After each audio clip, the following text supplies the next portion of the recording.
বন্ধুরা, আজ আমরা চলে আসলাম টমেটো গাছের আরেকটি পরিচর্যা নিয়ে। দেখেন, এটা একটা সুস্থ সবল গাছ। এর গাছের কোনো রোগবালা নেই। অবশ্য রোগবালা না থাকলেও আমরা শিডিউল অনুযায়ী স্প্রে করে যাব। আজ একটা সবথেকে বড় ধরনের সমস্যা যেটা টমেটো গাছের হয়ে থাকে সেটা হচ্ছে এই যে পাতা কুঁকড়ে যাওয়া। ভিডিও দেখতে পাচ্ছেন আপনারা, পাতা কুঁকড়ে যাওয়া বা এইভাবে পাতায় স্পট পড়ে যাওয়া।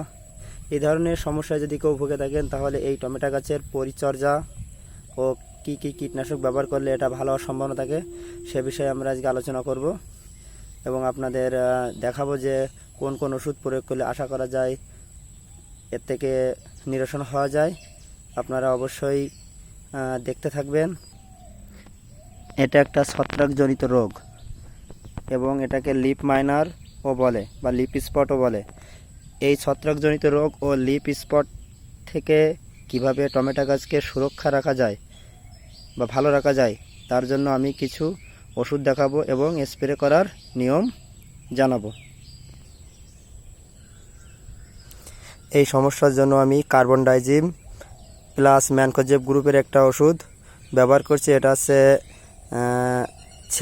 নাপকো এবং সেমকো গ্রুপের সেমকো কোম্পানির ম্যানসার এবং এর সাথে চিনচেন্টা কোম্পানির আলিকা, যেটা টমেটো গাছের লিপ মাইনার। ঠিক আছে, এটা আমি ব্যবহার করব 10 লিটারে 1 মুটকি দিয়ে। আর এই যে ম্যানসারটা দেখালাম এটা পরিমাণ মতো দিয়ে স্প্রে করলে আশা করা যায় টমেটো গাছের যে সমস্যা লিপ মাইনার বা লিপ স্পট ছত্রাকজনিত যে সমস্যা আশা করা যায় ভালো হয়ে যাবে। যদি আমার ভিডিওটি ভালো লাগে অবশ্যই লাইক কমেন্ট শেয়ার করবেন এবং সাবস্ক্রাইব করে আমার পাশে থাকবেন যাতে পরবর্তীতে আমি কোনো ভিডিও দিলে যাতে আপনারা দেখতে পান।